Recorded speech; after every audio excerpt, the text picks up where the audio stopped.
Hello, everyone. My name is Sarah. I am the marketing director for REVN. Today we have special guest.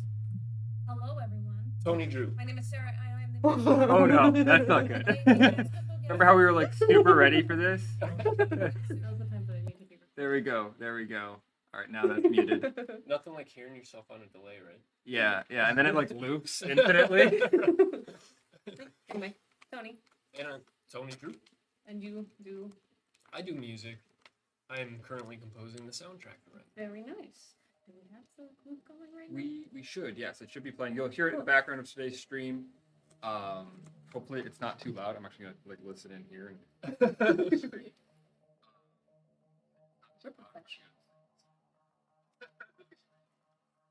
yeah, it's a good volume. It's just like it there in the background. Nice. Yeah, all right. So this is hopefully our first stream of the month that doesn't have technical difficulties. If you've been watching the streams this month, it's just been kind of a nightmare as we've sort of settled back into the video studio here. Everything from bitrate problems to audio problems to camera feeds not working because the adapter was broken. We think we've got everything figured out for today's stream, and then we forgot to mute the preview stream, so we're getting there. But yeah, Sarah, take it away. Let's get started. So first things first, today we announced that we're going to be having our first Reddit AMA next Tuesday, July 26th.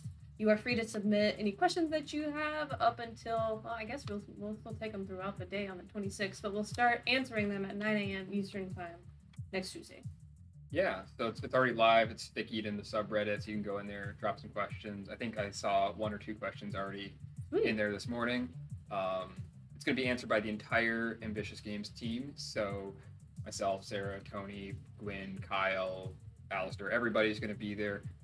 We'll be replying from the official REVN game account, so you'll kind of know that all the answers are official answers from that account. Mm-hmm. But behind the scenes, there'll be all 14 of us answering the questions, and hopefully we get some good discussions going. Yeah, for sure.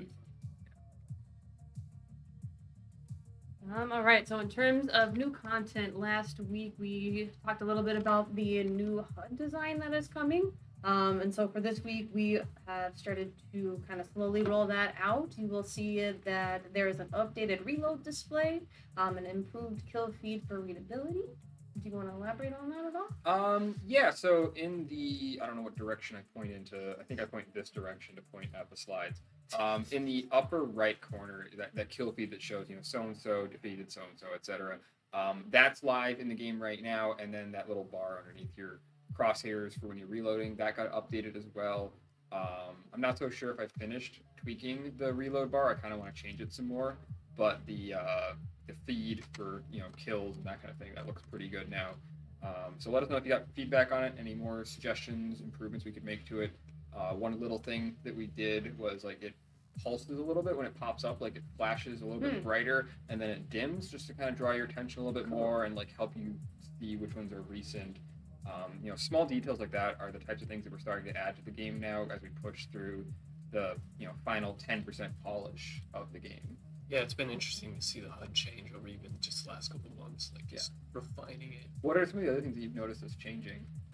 I just thinking about the HUD, I noticed things are a lot cleaner, and it is easier to find where things are at right now. Mm-hmm. Good, yeah. So hopefully we can achieve this final form that Gratian mocked up for us a while ago, and we're going to be making slow progress over the next couple of months, I think, to make the game look a lot closer to what you're going to see here on screen. Very nice.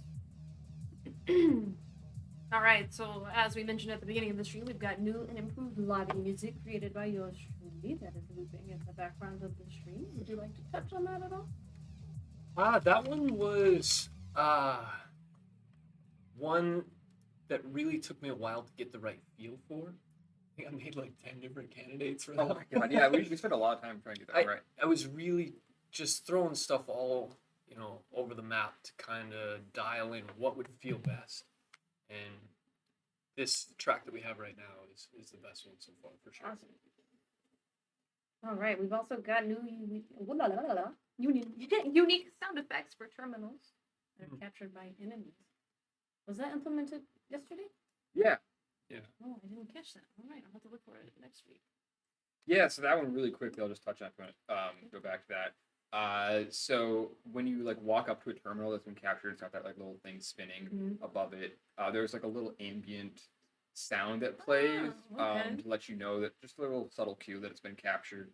And this week we're adding a variant, so it plays a little bit differently if it is controlled by an enemy or an ally team. Okay. Just a small audio cue to help you know the status of that terminal.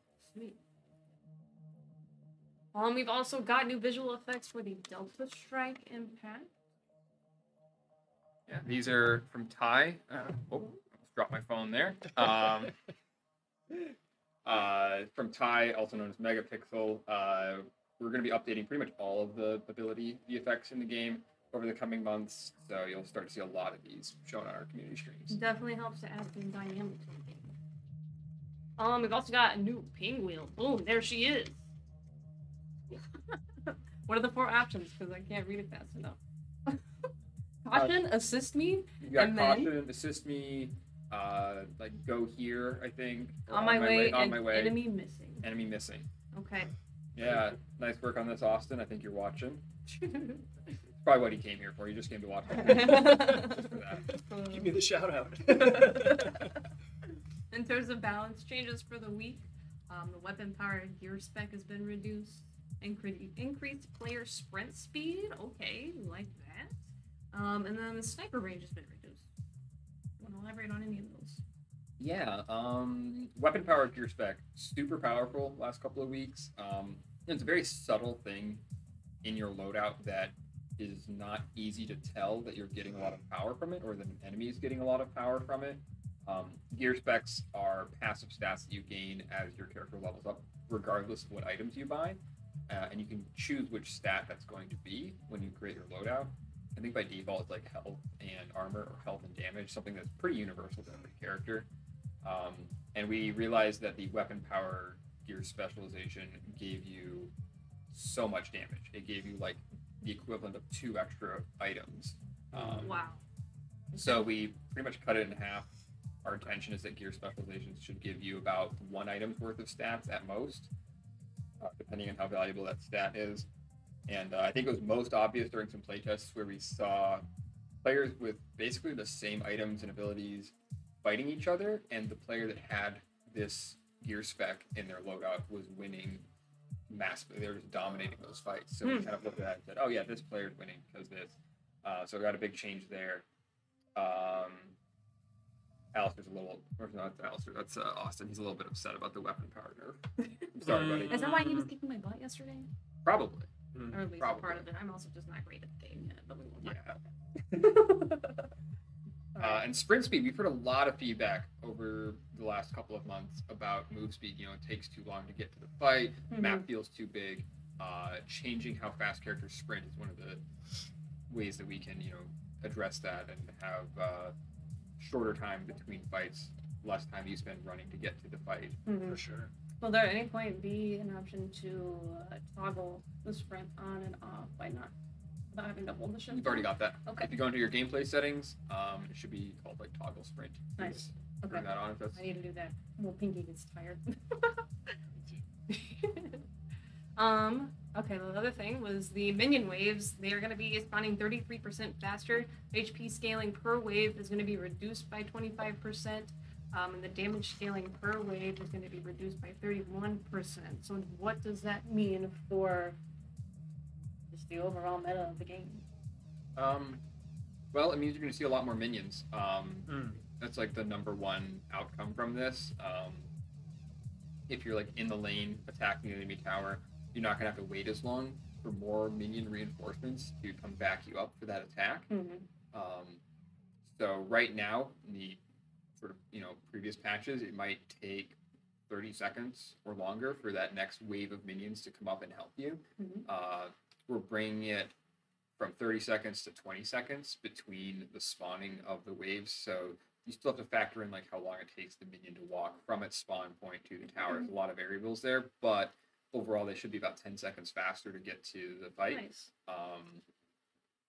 as a consequence of that, we've been adjusting how much health they gain and how much damage they increase and how much resources they award when you kill them, because all of those things increase each time the wave spawns. Like the first wave spawns and it does 100 damage per attack. Then the next one spawns and it does like 101 damage per attack. So it keeps going up to sort of match how powerful the players get. Okay. So because they're spawning faster, we have to change those numbers as well. So that's why there's a lot of numbers on screen for this one. Sweet. That just makes the action more exciting. Yeah, it's more satisfying to like be killing wave after wave. Sure, enemies. yeah. Like, you'd rather fight like 100, chicken-sized horses than one horse-sized chicken. Yes. That was a good analogy. Nice work. Okay, I so put a lot of work into that. for major bug fixes this week, players are now going to be able to use the chat after they have died and are waiting to respawn.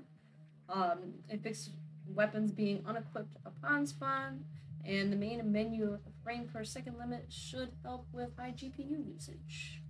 Yeah, that last one's kind of a temporary fix, but it should at least keep some GPUs from overheating or being overutilized. The way that the main menu's graphics work, it was just kind of using as much of your GPU as your GPU would allow, rather than using a reasonable amount.